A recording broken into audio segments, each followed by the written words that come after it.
દીદી આવે જો દીદી આવે અથું પાછળ દીદી હે સમજો આપણી શાક ની છે પીલભાઈ મારા પણ ઘરે બની ગયું છે તો પૈકી લઈ ગઈ હતી હું હેત્રી હેત્રી આમ જો દીદી છે વૈશાલીને પૂછી તો હવે પડી જાય તો કે ઓય જમવાનું બની ગયું છે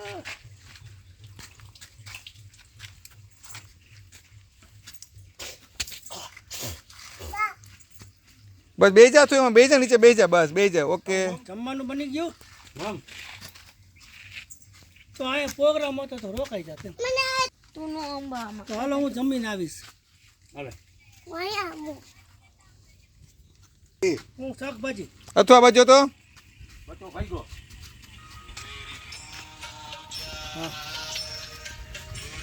તું કઈ રાજકોટ